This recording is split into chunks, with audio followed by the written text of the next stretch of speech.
Welcome to Soul Inquiry's interview, where we ask about matters of the soul and systems that affect matters of the soul. And today we have with us Dr. Riaz Ansary, who is the former head of the translation department, especially Fatwas to do with Islamic finance for ISRA, which is basically the International Shariʻah Research Academy for Islamic finance, and is considered to be amongst the leading Islamic finance research institutions, if not the leading Islamic finance research institution.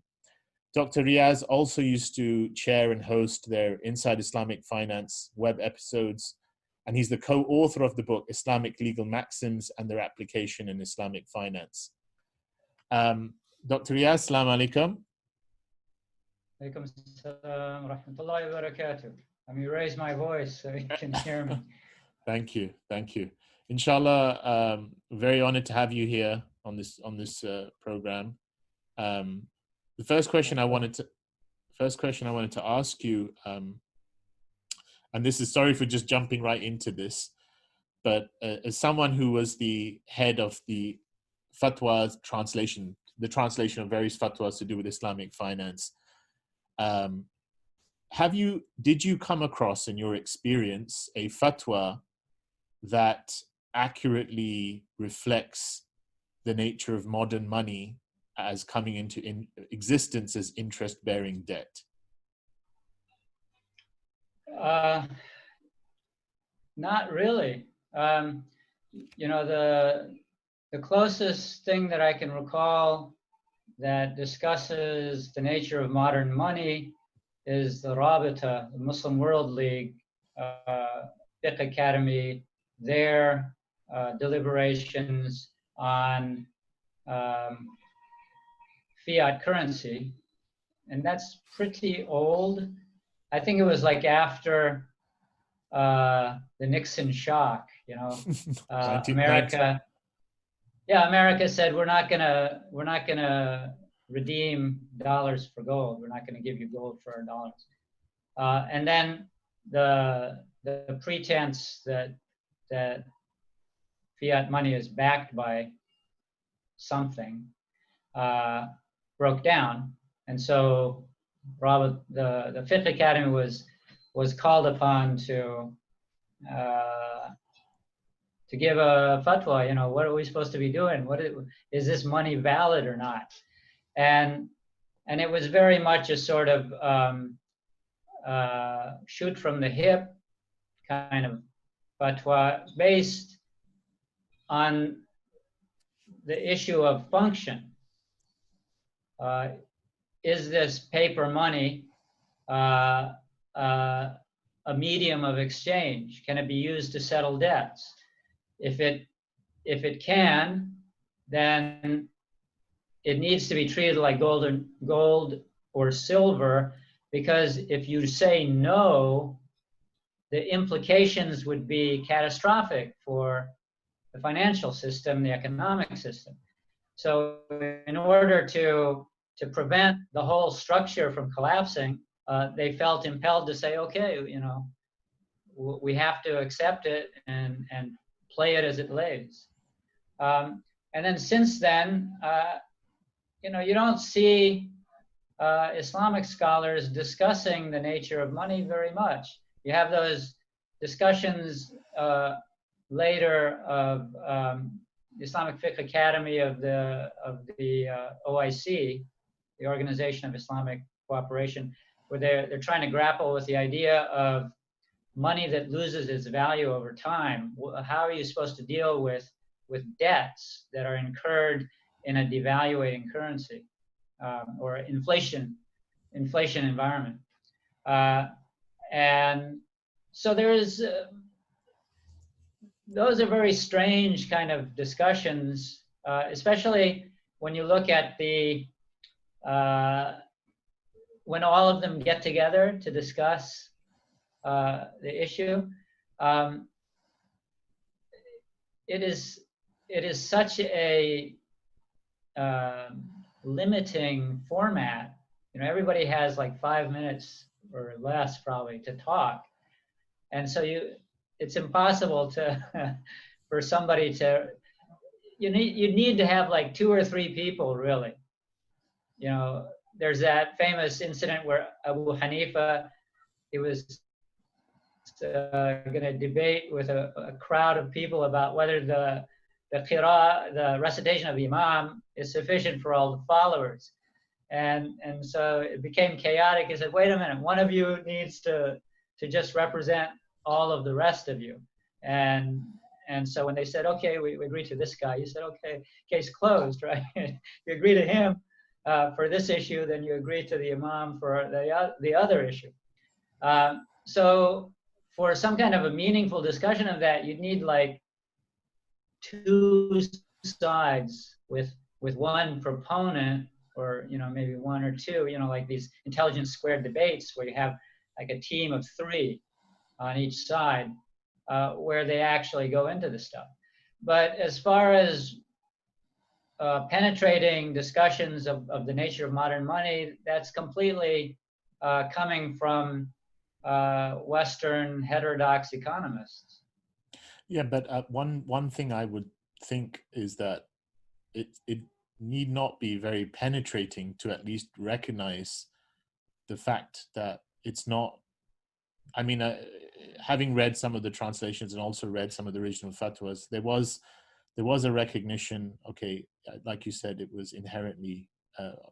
This was obviously public knowledge that paper money, as it was often called, although majority of it is digits, as we know now, it was not backed by anything. Obviously, the gold peg was removed, and there was also a recognition that it was an IOU.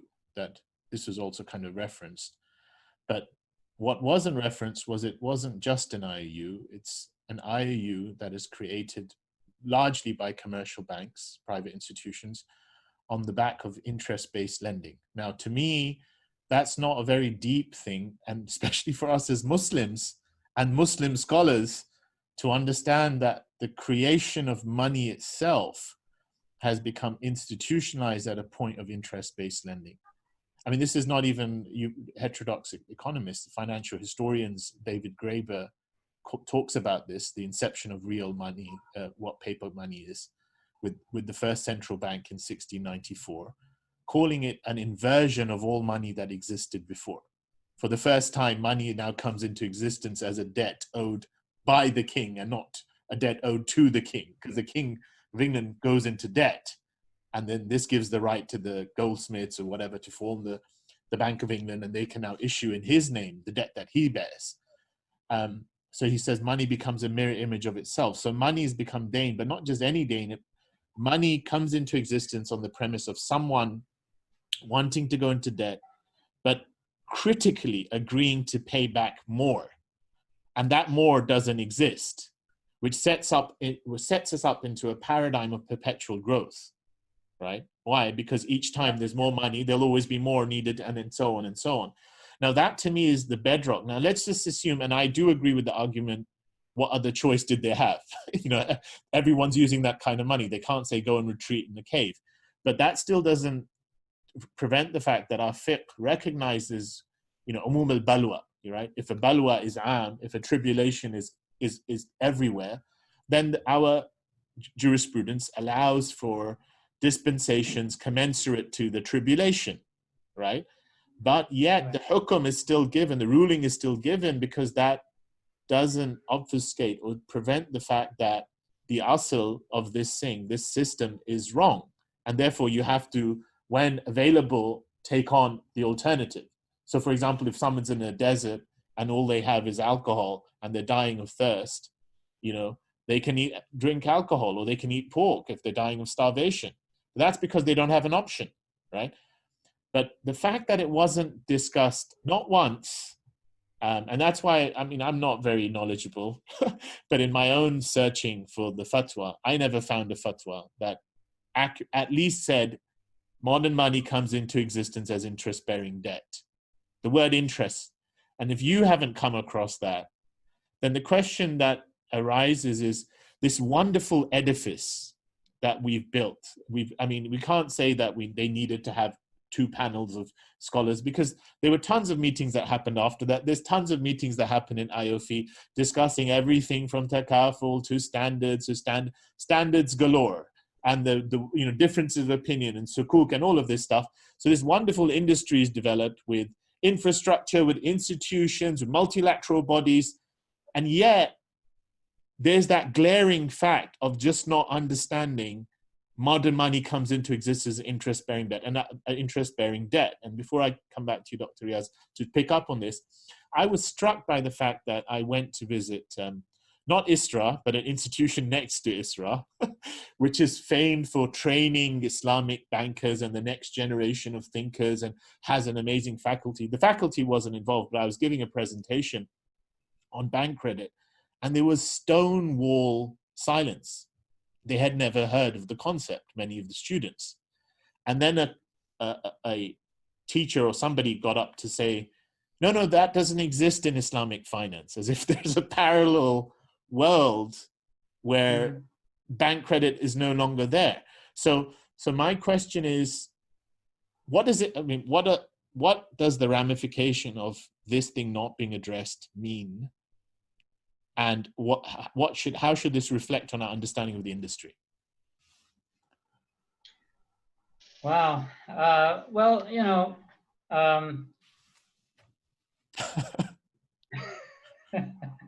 it's like that, it's like that thread on that loose thread on the sweater, right? If you pull it, the whole thing unravels.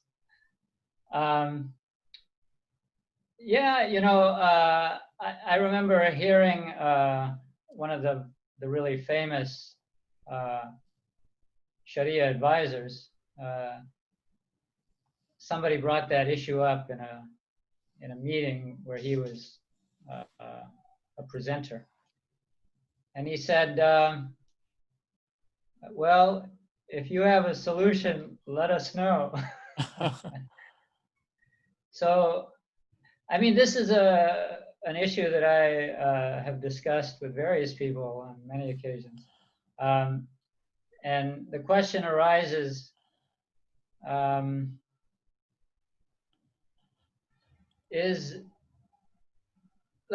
me step back. There's an argument that it's a historical argument that the reason that the West superseded and conquered the rest of the world was because of their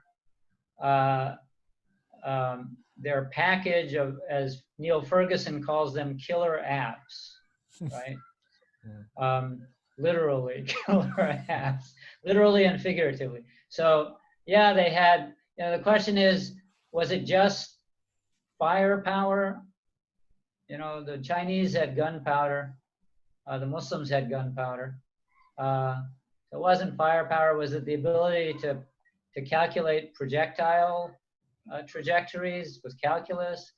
Or was the key issue the joint stock company and interest-based banking and insurance? That's Neil Ferguson's thesis. And I haven't read Timur Kuran on that, but from the title of his book, that's got to be his thesis as well. It is. So, Timur Kuran looks at it from that's Neil Ferguson's. That's also David Graeber's theory, and that's also, he looks at it in paradigm of war, the war machine of capitalism.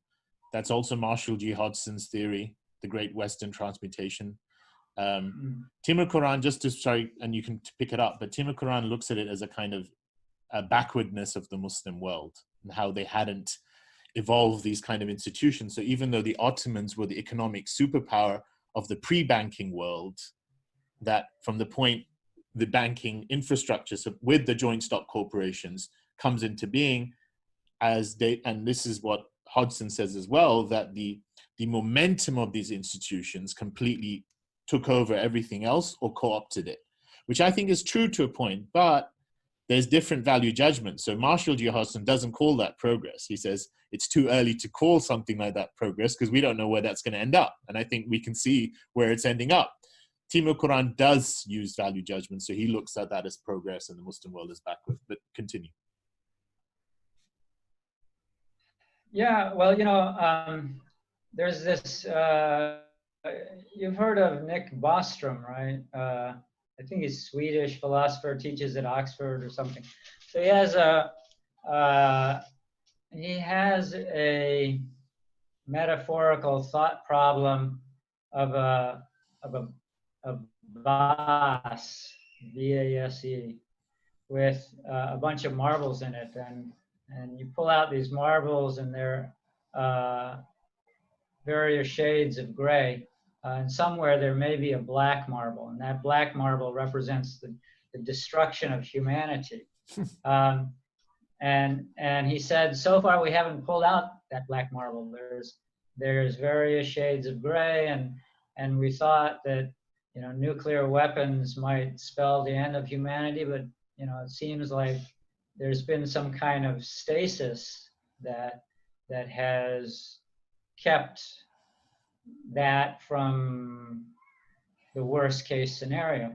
So the issue of it's also an issue that was raised by Stephen Johnson. It's called the adjacent possible. Leibniz and Newton, they worked out calculus at roughly the same time because they were standing on the shoulders of giants who had already done the pre-work, so that was the next thing that humanity could discover in mathematics. So the issue for me is, if something is possible and somebody pulls that marble out because it's the next one on top, if you look and you see that it's black, should you pull it or not? Because if you don't pull it, somebody else might. These are the kind of issues that, it's like Islamic society has been grappling with a kind of catch-up, dealing with a world that's where the movers are somebody else, and we have to keep reacting to their innovations. So you can't really say, wait a minute, just stop. When I was in college, somebody gave this metaphor of overdriving your headlights. If you're driving at night at 60 miles an hour, and suddenly a deer appears in front of you, if it's far enough away, you can slam on the brakes and avoid hitting that deer. If you had been going 100 miles an hour, it would have been too late. By the time you saw the deer and slammed on the brakes, you've already hit it. So, we're in this era of ever accelerating change, and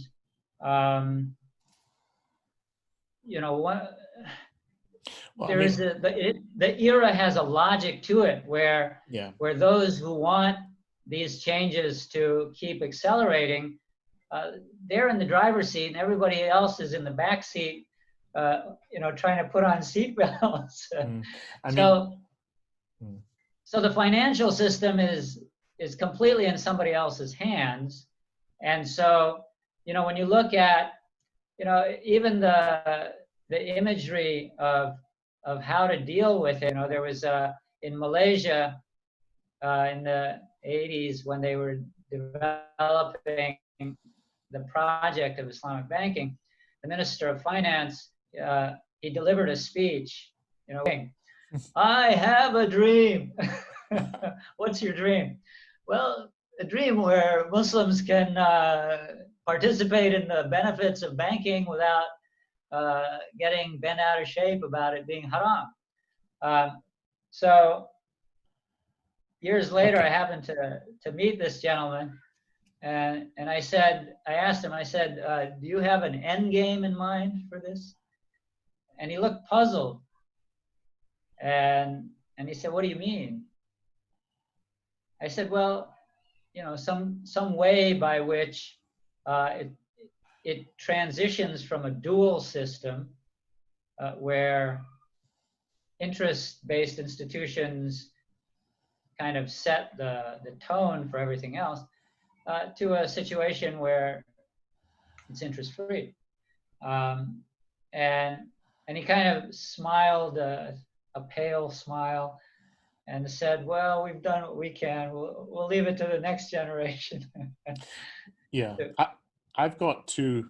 Can I come in, Sheikh Riaz? Yeah, just on this point, because in this whole, I mean, firstly, you mentioned, and we're on the same side. We know this because we've had a few discussions offline. But I'm going to try and get you to go, to answer some hard-hitting questions on what you said. So the first thing you said was that a sheikh mentioned, well, what's your solution? This was in a private room kind of thing.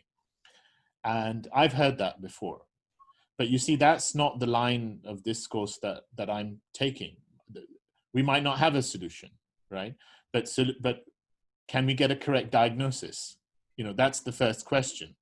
Why, or this is the principle in our fiqh, al-hukmu ala shay'in far'un an tasawwurihi, right? The ruling on something is a corollary or something that follows on from a correct conceptualization. So if this is known, and I also, we've all got lovely private conversations we've had with scholars, right? They never quite transmit to a public domain, but a very prominent scholar that I spoke to about this, and he mentioned that, this is really scary, this thing about, how modern money is and what it is and the fractional reserve banking and so on. And then because I know he's supposedly very friendly with one of the shuyukh who sits on the maximum number of Shari boards that exist in the world. So I said, have you had a chance to discuss it with him? And he says, no, because every time I try, he just gets really angry. So the conversation is not even happening. Because, once again, our we have a sophisticated jurisprudence and a recognition that allows for contingencies. But if we can't understand what the situation is, then we don't have a proper diagnosis. And so to say that what's your solution, that's a secondary thing. You may not have a solution, but often solutions only come into being when we recognize there's a problem, right? And what that problem is. I mean, many people would say that the very solution lies in accurate diagnosis and the structural readjustment of the system, because it's structurally co-opted part of it from money's inception itself to bring interest-bearing money to existence. And so the whole system itself is on the bedrock of institutionalized interest. That's what a commercial bank does. It's not just a financial intermediary. It plays the function of financial intermediation through the creation of money as interest-bearing debt. That's that critical point. And I really like the fact that when you were speaking, you went into a bit of a historical digression, which I agree with. And I actually agree with even the point you were making towards the end, which was that there can be some formats of innovation that are so co-opting in their nature that even if you're opposed to them, you don't have a choice. I mean, and I think financial innovation and bank credit was one such thing. Someone could argue the printing press was another example. And there could be various other examples of, the internet, 5G technology. You might be opposed to it, but they're going to roll it out. So a lot of things happen. But you see, this comes back to our role as stewards and having a trajectory in mind and having a role as to, this world is ephemeral at the end of the day, right? What really matters is our niyyah and our actions that come from that niyyah, which means we have to answer the Quranic call, فَأَيْنَ تَذْهَبُونَ, which means now to go back to that Malaysian, bureaucratic civil. He said, I have a dream. What's the dream? As you said, does the dream come to how we can make Muslims a part of a conventional banking system and assuage their guilt? Who are the real beneficiaries of that dream? Is that co-opting Muslims into a system they should inherently not be a part of? And secondly, if he then says, we did our bit as the first generation, no, because that first generation has now further entrenched a system that does not allow for genuine alternatives, right? Genuine alternatives can only happen when there is a correct discourse. Now, I'll just end on this point to bring it back to you. When I left the Islamic finance industry, I had my final conversation with probably the biggest and most impressive and most motivating figure for me in the industry. That in that setting, he had raised what is quite common, those who know him, that this point of why Islamic banks are not involved in more profit and loss arrangements, why there's not more investment type contracts and so on. And we know he's been saying that for close to 2 decades or more, in writing, if not verbally. So my final conversation I had with him, was that this question that he's posing to the bankers, this is a question that we should all pose in ourselves. Why is that not happening? And the reason it occurs to me is that they structurally cannot allow it to happen. Banking cannot structurally, and the financial industry that evolves on that bedrock of banking. So we're not talking about community arrangements or private, we're talking about the mainstream financial economy is on of a different fabric to allow for the fabric of the Islamic economy as we understand it, theoretically, to function. And so I gave an analogy, and this is where I'll leave it with you. When the Prophet ﷺ entered Medina and he wanted to set up the Muslim market, right? The very first imperatives he did alongside the mosque. They were already, many people don't know this, they were already functional markets in Medina, but they were monopolistic. One of them was in the hands of Bani Qurayza. The Prophet did not institute the Muslim ethos of its market in a monopolistic arrangement. He didn't go to Bani Qurayza and say, let's start Islamic markets here. He asked for a waqf, a genuinely open market, genuinely open land. And he instituted laws as to how that would function to preserve the sanctity of that market. And that's where the ethos of Islamic finance, in his era, the real Islamic finance, arose. We didn't do that in this industry. We placed ourselves in a market whose bedrock arises out of a logic of interest. And then we can't keep asking the question as to why we can't get an Islamic model when we've taken that choice. So do you want to respond? Well, there are two immediate things that come to mind with regard to that. It again goes back to that issue of, why did the West supersede us? Mm-hmm. So, whatever the causes may have been, you have a situation in place where very powerful web of forces create, by financial, political, military, all of these relationships, they create an environment where if somebody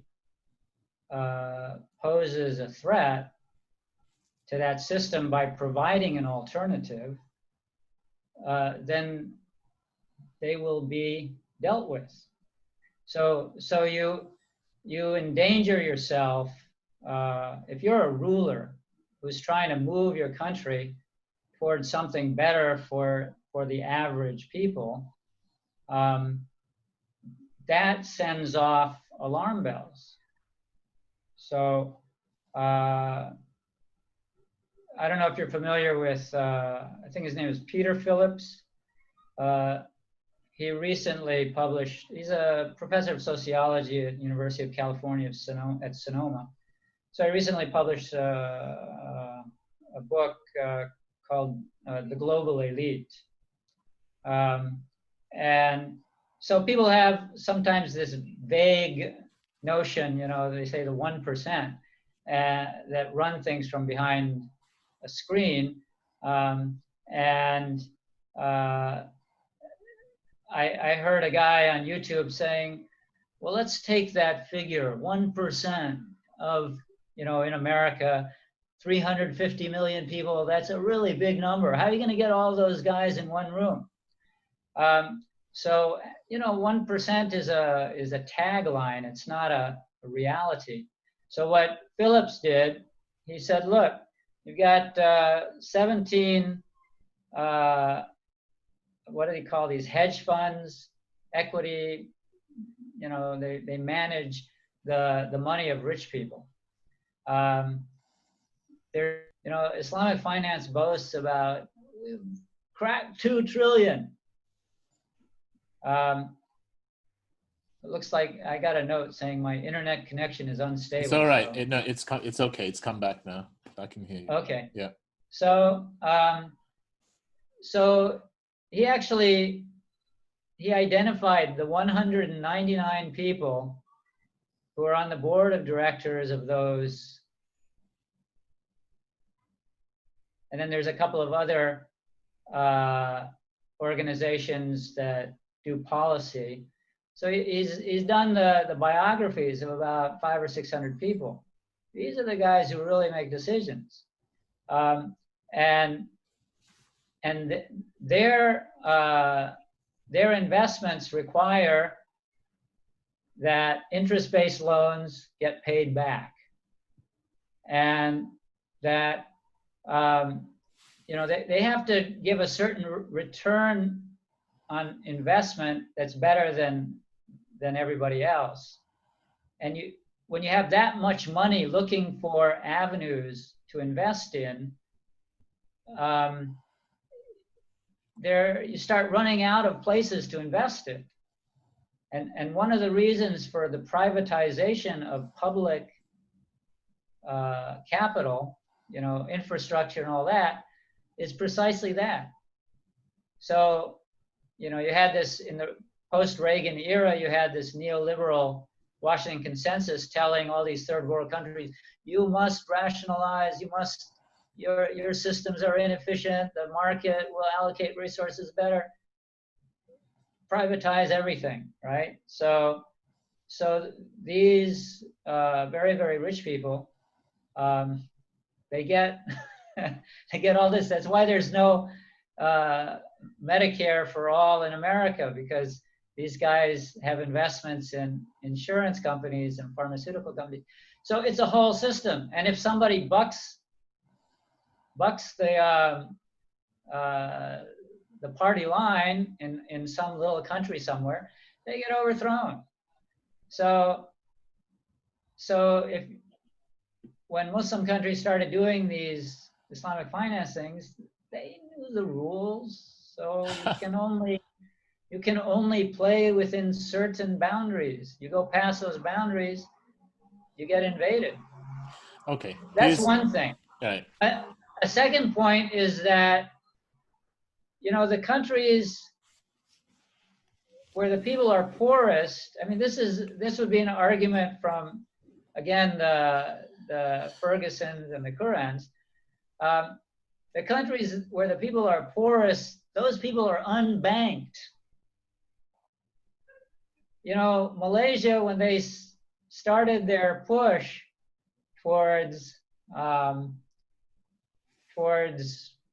whatever, you know, progressing and developing, it was overwhelmingly an agricultural economy, and people were really poor.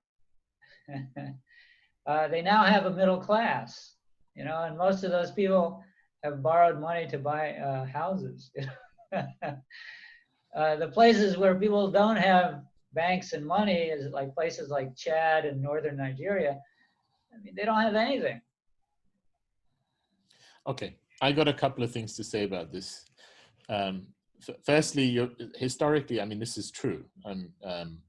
The banking system, and to go back to Neil Ferguson, a lot of the banking system came literally through the imposition of gunboats and to support the expanding economies where these systems first arose through the nature of joint stock corporations and basically the war economy. David Graeber charts this as well. He says from the baseline of 1700s, we find this ever expanding primarily through Western Europe in what's known as colonization.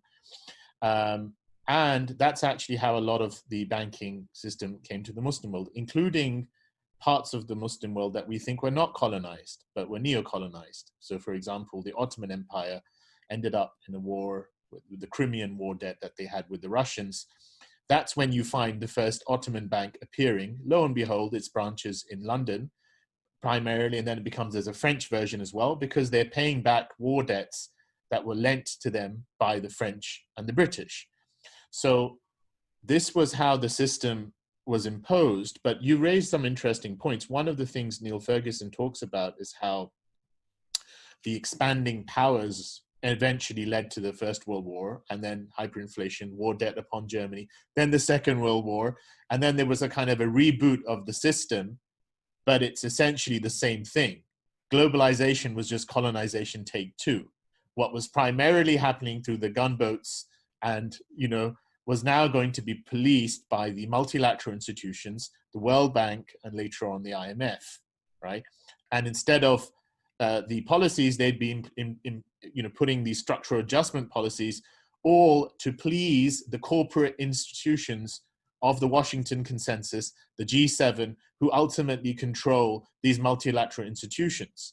And they're exactly the same countries that were running the show with colonization before, which was for corporate interests. It was corporate interest primarily. So corporate interest, whether it was the East India Company or the East India Dutch Company, changed to another brand of corporate interests. And this now brings me to my point.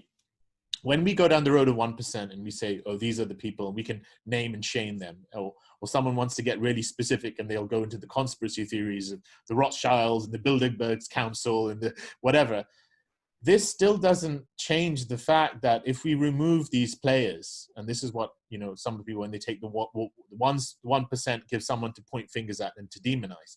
If you remove these players, they're replaceable because it's the system that requires them. And this is what people like David Corton speak about. A joint stock corporation doesn't really care who owns it because ownership is so diluted. What is imperative for anyone who works there beyond their personal morals, as Milton Friedman would have said, is the growth of money. That's the one moral imperative of this system. And why does that happen? Because at its fabric itself, there is perpetual growth inbuilt. This is how the thing has to work, because money is coming into existence with more needing to be paid back, and there's never enough to pay back that more except through more money. And as you touched upon, we've reached a point where that growth has become so phantom-like and so cannibalistic that it's gone beyond all dimensions of the real economy already. So it started cannibalizing everything that we could consider the commons. It started cannibalizing our relationships. It's already leading to environmental degradation, leading to destruction, leading to all of this. So that's my point, that if that paradigm is so dhulmani, right? Allah said, don't oppress and you will not be oppressed. And all the Mufassirun say that oppression is the interest itself, right? They say that. They don't take it as some kind of interpretation that's philosophically divorced from وَلَكُمْ رَؤُسُ أَمْوَالِكُمْ, for you is the capital only, right? So anything beyond capital is the oppression. Now, if we understand that, why is it that it's only these alternative financial or heterodox economists who are kind of speaking about degrowth, speaking about bringing things into the commons, speaking about structural adjustments, whereas Islamic finance is augmenting this dhulmani paradigm, this oppressive paradigm, with labels, Sharia compliance, with institutions that are there to serve that same paradigm, and in fact negates almost a genuine alternative. Let's say even if it's never going to work, right? If we take the analogy of the Titanic, right? The Titanic's headed to destruction. This system's going to destroy us all. But maybe you're not going to be on the Titanic upper deck. Start manning the lifeboats. Build some small institutions instead of the big ones. But Islamic finance is almost not interested in this, or it's not structurally designed to allow for that. One of the things I touched upon before I kind of left the industry was, why don't these, okay, fine, I understand we need to be part of the system. We know Muslims need to want to feel they want to buy the homes and cars the same way they understand banks and financing working everywhere else. But what stops an Islamic bank, and I looked at Mizan Bank as a model, because they have charity accounts, they have to deal with zakat, they have to deal with sadaqah, they have purification funds. Why don't they set up structurally within themselves different endowments and locate those endowments locally, and just completely, because there's other banks that, you know, might not be, you know, big scale commercial banks, but they, in their charter, they do that. But you don't see many Islamic banks doing this because their management structures don't allow for that kind of dynamism. That's my, so what's your take on what I've said?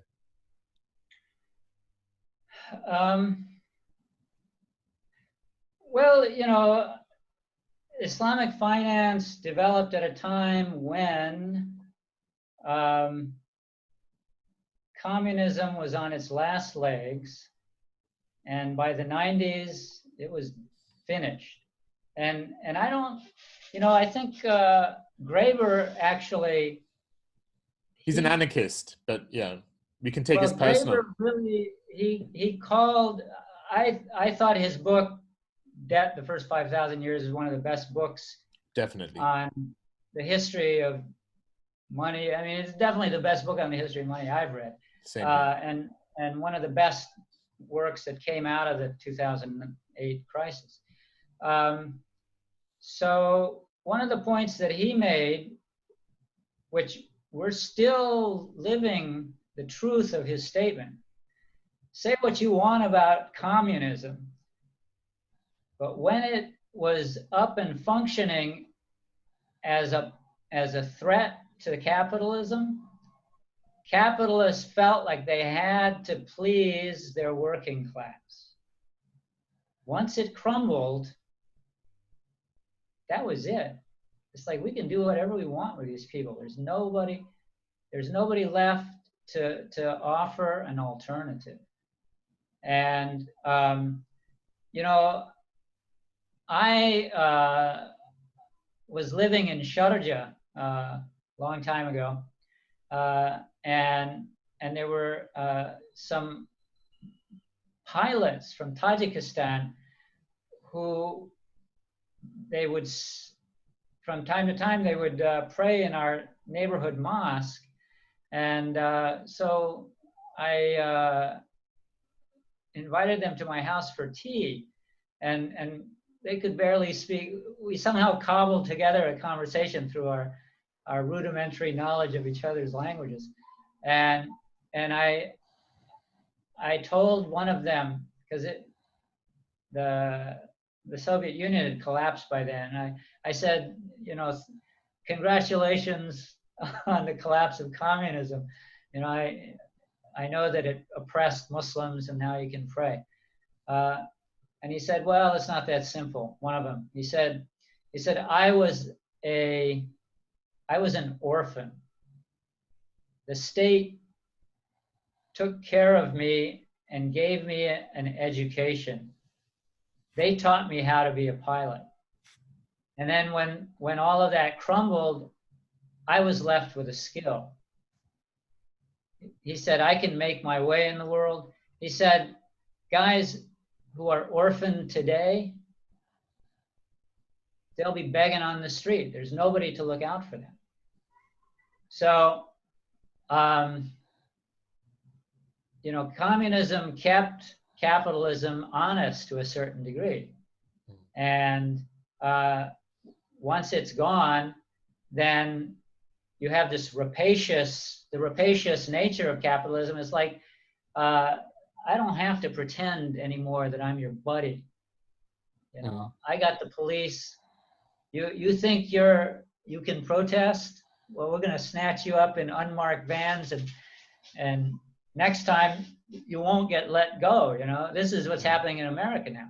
So,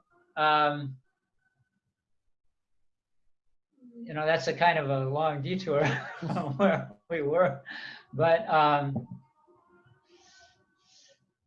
you know, this system, we can see it crumbling around our eyes, and the thing though is that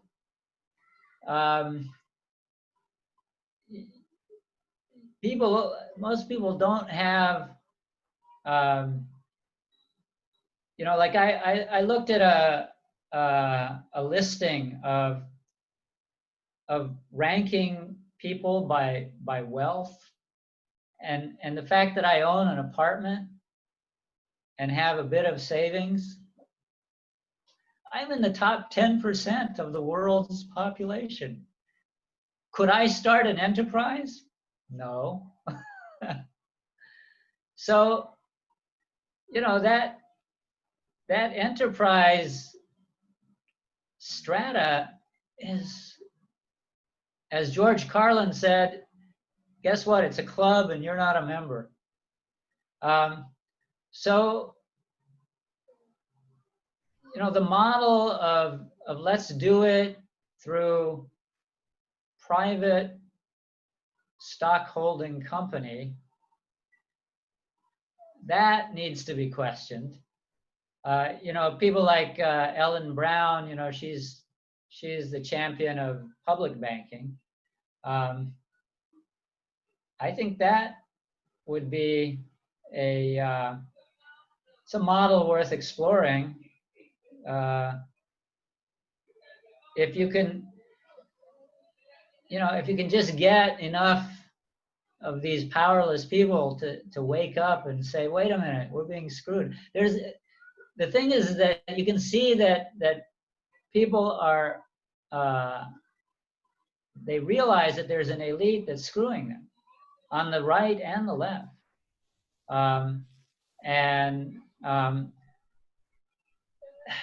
You know, what Philip said is you have to appeal to these people's, that elites' better instincts, because they have souls and they're human beings also. One thing that you know, one of my favorite authors, but some people might find him a bit fluffy, but Charles Eisenstein, he was part of that Occupy Wall Street movement, and he said that this kind of the sense that the 1%'s in power, he says, yeah, they're in power, but they're just as oppressed as, in a very different way, as everyone else. You know, even statements like rich and poor. What is real richness? What is real wealth? What is real poverty? You know, that person, is he really free, or is he subject to the system? You mentioned Graeber, David Graeber. What I find interesting, and I love that book. I second your rating of that book. And those who are listening to this interview later, we would recommend you get the book, Debt, the First 5,000 Years by David Graeber, partly because he's so pro-Islam in the book. I mean, he literally says that Islam was the first free market economy, and actually is the only real, genuine free market economy. And he actually says it operated on a dynamic of genuine trust, and it could have led to banking, except that the Muslims took their profit seriously, and they understood that genuine risk-bearing allows for profits, not just having capital in itself. And he actually ends his book with a footnote saying, surely there must be something interesting in Islamic finance. You'd expect some interesting conversations taking place there. My thing is that I don't think capitalism, it was kind of, they took off their mask when communism came to an end. It was, as Graeber says, it was a trajectory that set it to play when the institutions of it came into being. And it's always had a mask on, because it's always hid behind terms like free markets, always hid behind terms like, you know, trade, you know, free trade. Whereas really it's a market that is free for those who it structurally gives the ability to oppress.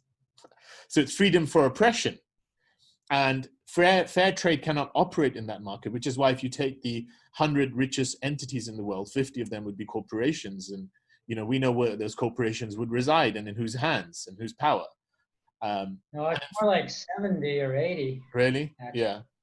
70 or 80. And also, I mean, now corporate power is, someone like George Monbiot, I don't know if you read his writings, speaks about how multi-trade agreement, The Guardian, but he's written a lot about, like, now recently, you know, these kind of bilateral trade agreements, like now Boris Johnson might do one with America, and previously NAFTA, and, you know, so on. They literally circumvent local laws and national laws.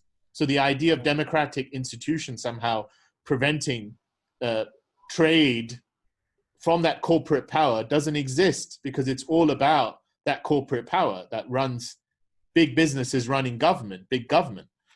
So the question is for me, the question is one of diagnosis, because if you see the system is oppressive, it shouldn't lead to despondency. It shouldn't lead to a state of, well, it's the elite in power. Because once you understand the system, our paradigm is one of perpetual hope, because this world is not the ultimate abode. There's Mazratul Akhirah, right? And so we just need to be part of the change. And the biggest thing that I think that this thing is threatened by is not so much communism as a system, but the idea of the community, the commonwealth, people genuinely coming together and understanding. Commonwealth means understanding that my wealth is through you, because that's how much of traditional economies worked.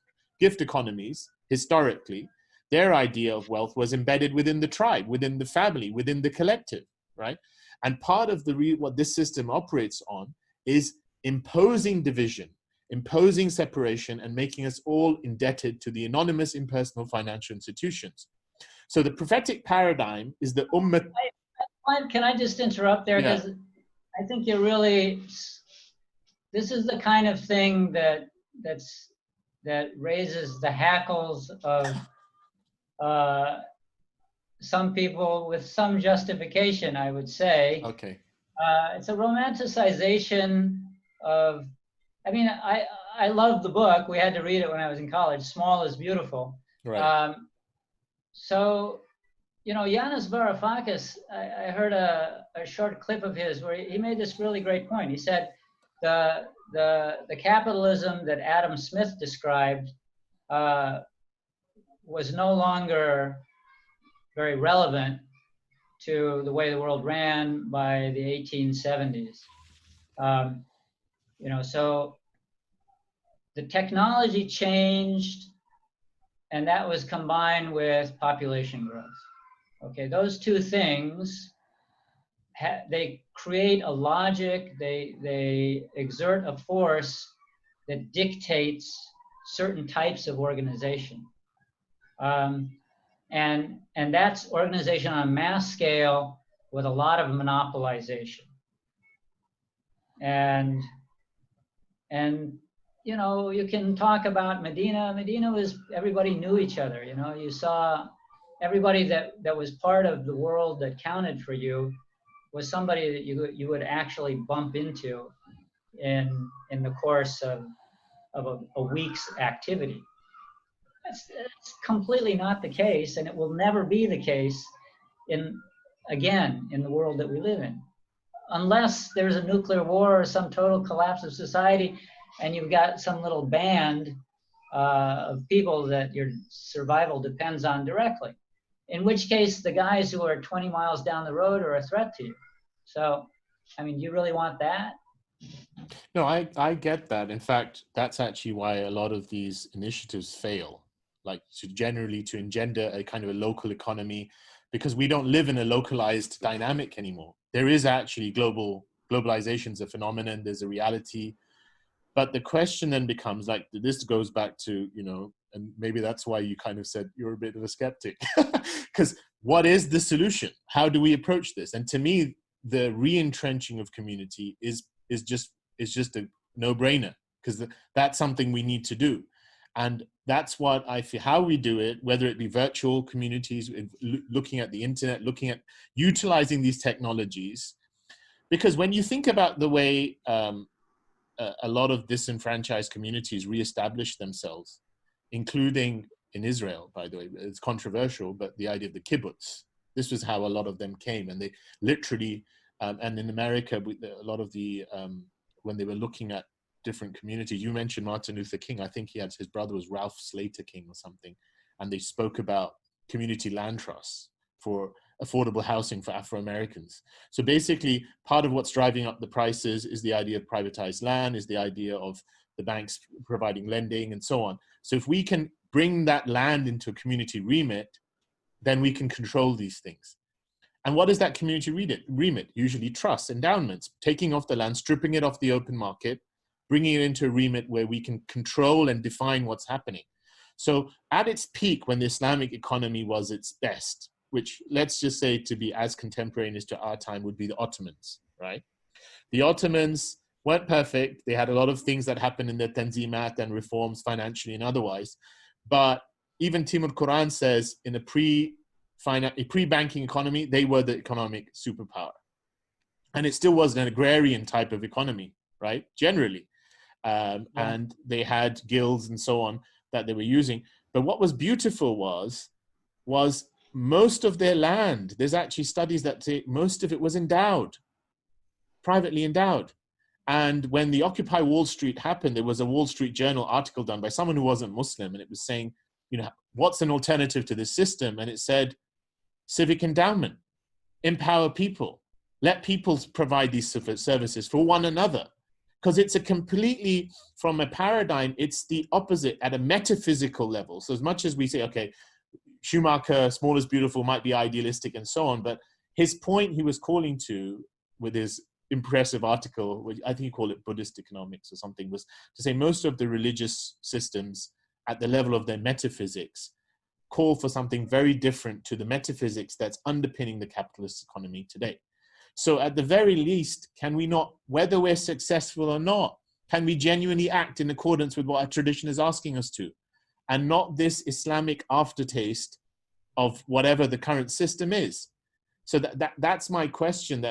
And you know, why are we premising our potential success or not on whether we undergo action? That's not the prophetic model. The prophetic model is, if the Sa'ah comes, if Yawm al-Qiyamah is upon you and you can plant a sapling, plant that sapling. That sapling is not going to grow. The whole earth's been wrecked to smithereens. But what is that? It's that niyyah, that intention of genuine action, right? Which I find is missing. Because what niyyah can you make to say, MashaAllah, Citibank and Goldman Sachs now have the majority of Islamic market share? What does that even mean? What does that mean? So that's my question. Like, why can't we act on these genuine initiatives that are structurally at least promising to oppose this system instead of entrenching Muslims? And I can understand the practical reason to justify, because most Muslims aren't going to be looking at ideas. Most Muslims just want to be part and fabric of how things seem to be working for everyone else, right? And to a degree, someone to just assuage their guilt. And there's a role in Sharia for akhaf al-dararain, right? The lesser of the two evils, even if it's just, superficially. But my concern is Islamic finance, as it's evolved now, actually prevents that impetus the way Muslims should be part of this alternative model. So I'm going to pose a question back at you. If you don't think these models if you think they're very idealistic and they're not practical, we're not going to go back to communism. So what would you propose? Well, unless you're anarchic. Well, anarchism sounds like if you ask somebody like Noam Chomsky what he thinks anarchism entails. I mean, I haven't heard him talk about it in detail, but from what I've gleaned from it, it doesn't sound too far from local control Chomsky of production, distribution, etc. Chomsky is. So anarchism, I don't have an objection to it. Of trust, I mean, I ran across, I don't know if you're familiar with, I haven't followed up on what these guys have done recently, but they were quite radical black nationalists, right, in Jackson, Mississippi. They won the municipal election, and they took control of the city by an overwhelming majority, and so they were. One of their leaders was interviewed by Chris Hedges on Contact, and he sounded like they had some very interesting ideas, like what you're talking about, trying to buy the land and hold it as a trust, in order to enable housing. I think that public banks Yeah. would Ellen fit Brown. with Yeah. perfectly. I mean, we talked a little bit about before the show in our emails. We talked about the modern version of it is cryptocurrency, but an earlier version is called complementary currencies. Those have always been a minor player on the fringe of the mainstream society, but they've always been there, and they tend to their use expands when the mainstream money system gets into trouble. So conceivably, you could do something like that using cryptocurrency. So on a just as on a technological level, for me, the idea of super Adobe. I mean, I've just always been fascinated by that. You use the material that your house is sitting on to build your house, and it's that earth is put in plastic bags and rammed till it becomes concrete hard, and then when you plaster it, it becomes impervious to the weather, and if you have like 10 or 20 people working together, you could build one of those things in a fairly short time. With 3D printing of houses, I mean, that would make it really easy to build houses. And, so if people had a place to live, that they didn't have to worry about rent, you have a completely different flavor to society. And that's deliberate. The system requires. Society, yeah. I saw this, it seemed crystal clear to me what was going on in this regard when I visited Egypt. Everybody is so busy just worrying about where their next meal or their next month's rent is coming from. They don't have time to think about anything else. And that is exactly what has been done in America, the impoverishment, the destruction of the middle class. And that's really deliberate. People don't have time to think. I saw an interview where, while Bernie Sanders was still running for president, and they interviewed some young black guy in New York City, and they said, who are you going to vote for? And he said, well, I'm still undecided between Biden and Sanders. I was like, Biden is the guy who wrote the Prison Act that increased the number of black people behind bars from 300,000 in the 70s to 2.3 billion in the 2000s. He's the guy who wrote the law that makes it impossible to declare bankruptcy on student loans. He's done thing after thing after thing that has hurt the interests of working people. And so for a guy to say, I haven't made up my mind yet between these two, it means, well, you haven't studied the problem at all. That means you don't know anything, and you're going to go vote.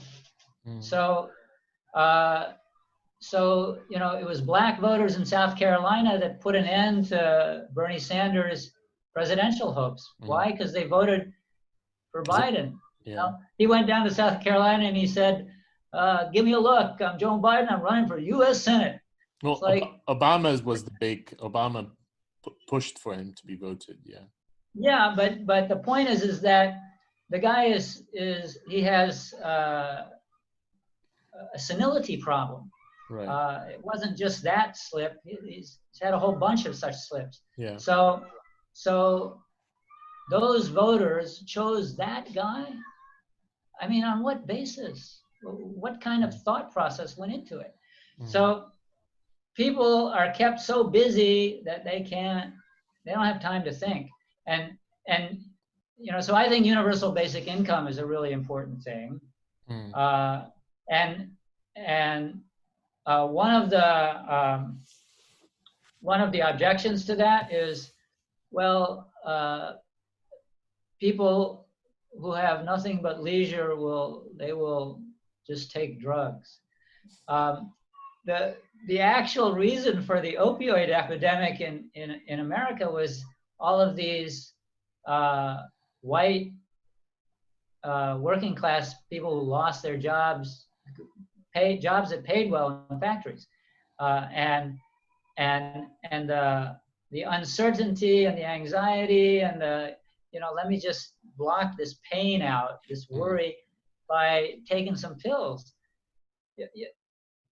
You know, in Islamic history, there was a thing called the ata during the time of Umar ibn al-Khattab, and it continued into the Umayyad era. How do you think that fiqh and the study of the Arabic language developed?